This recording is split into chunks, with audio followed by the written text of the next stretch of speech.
Alright guys, still August 29th. Working on this trencher here. It's a great device. I got a great deal on it. Thank you very much to the gentleman that sold to me out there in Dallas, Mansfield area. This is the Vermeer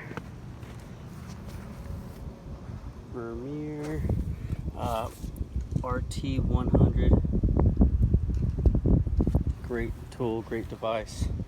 It does fantastic. This is to turn off and turn on the rotation of the trenching device. This is your kill switch on and off.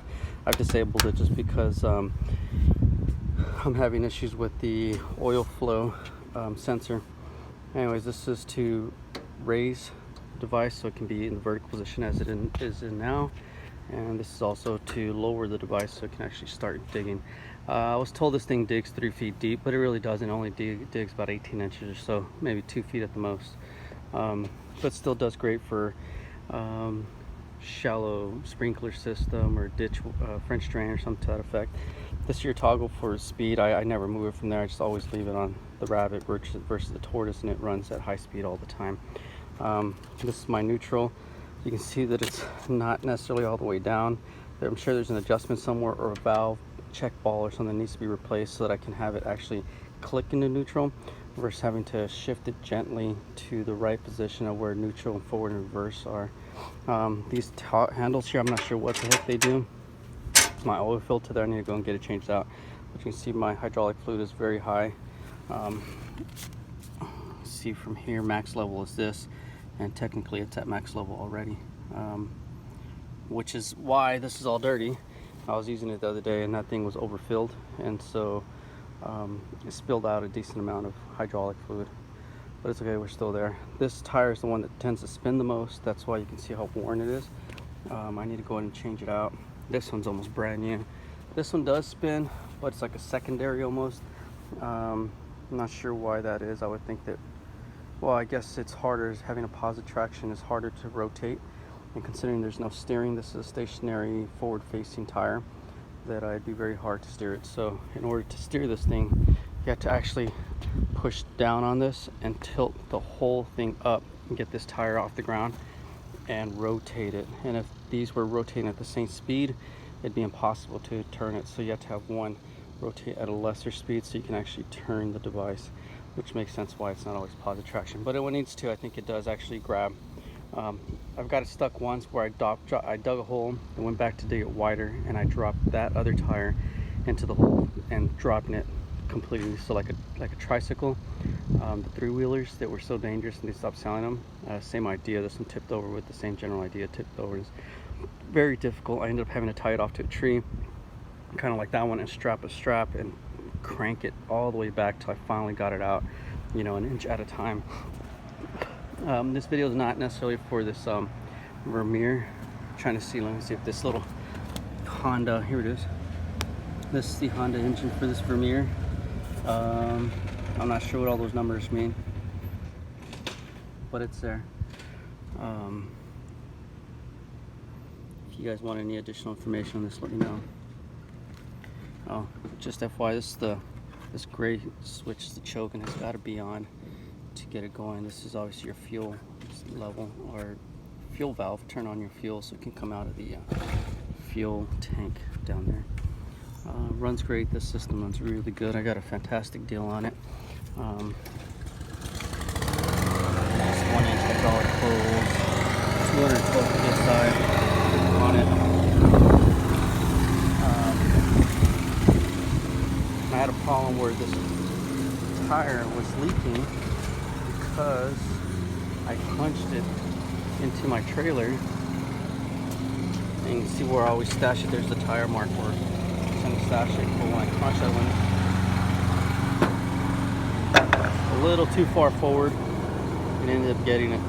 So see where I'm gnarling up the wood from putting the trencher down. So I'm going to have to put a piece of wood across there to keep that from happening. But the real reason for this video is because I use this slime here. There's a big old gash. It might be hard to see, but you can see this gash right here.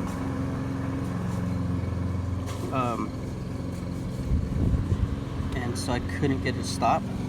Fortunately, I always carry this, 2-liter size or whatever size this is. Let's look at it real quick. It seems to be, oh, it's a 1 gallon actually. 1 gallon bottle of slime. I've had it for about 6 months. Nice pump action. I store it with the head off.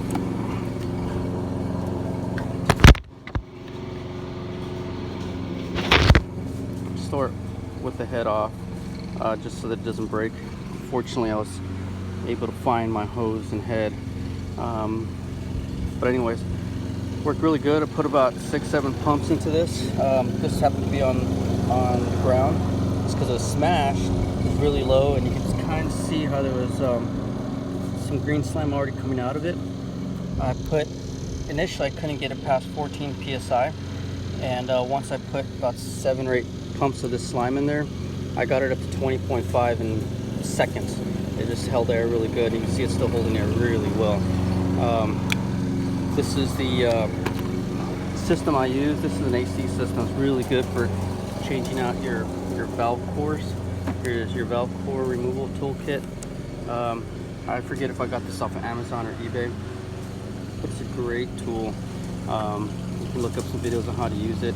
It's got a valve so you don't lose any freon when you're accessing the high side on the red and the low side on the blue. I've never used these.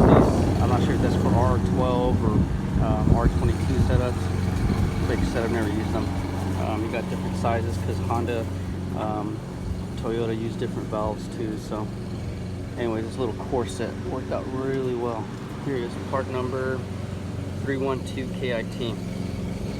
And I got this other set here too. It's supposed to be a master. This is trash. I have it as a secondary, and really I just need to throw it away. Master valve core removal kit.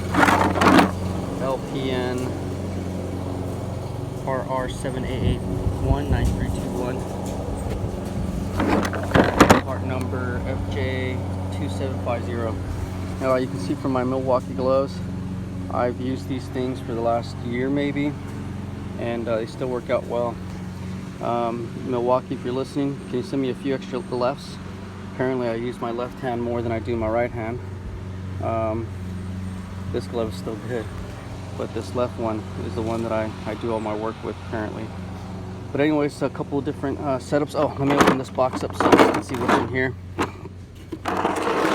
Same general idea, of course.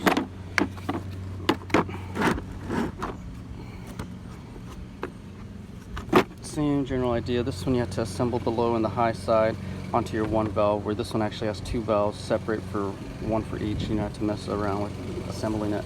You can see the size of the box, so what's the point of having this system if you gotta assemble it and the box is significantly bigger anyways. Oh, you're back already? I'm back, yeah. Gosh, all right, awesome. I got started and my thing was flat, so I decided to fix it. Oh, okay. And I'm making a video for YouTube for it. No, you're good. I'll get out of here. No, thank you for stopping by. Anyways, guys, that's the setup. If you ever go to AutoZone, try to find these, they never know where the heck they're at. They're hidden. And every single AutoZone O'Reilly has gone to, they don't know where these things are at. But this might be the valve core for like the Honda. You see how big it is? It's huge. But if you take this part number out there, then they can find where the batch is and find the one for your vehicle. 2 different sizes, 6.5 and 5.0. This one's significantly bigger than this one, I'm sorry, this one is significantly bigger than this one. But those are the valve cores that usually always go bad. And if you had this kit here, you wouldn't have to pay some bozo, $200 to vacuum and fill your system again. As long as you still have pressure in it, you can take your core out. With these tools and fix your own AC. Anyways, guys, this video is getting long now. I'm gonna let you go.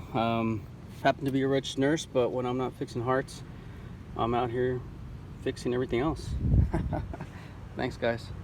I got my Hawaiian shaved ice. What's this place called here? Bahama Bucks. This is the mango tango with chamoy. It's pretty good, tasty. Cold treat for working out here in the sun. What is it now? 102. It's getting hotter. 1:34 p.m. It's just getting hotter and hotter. So I'm gonna go ahead and get my spikes and start digging out that fence that's leaning. Thanks, guys. Bye.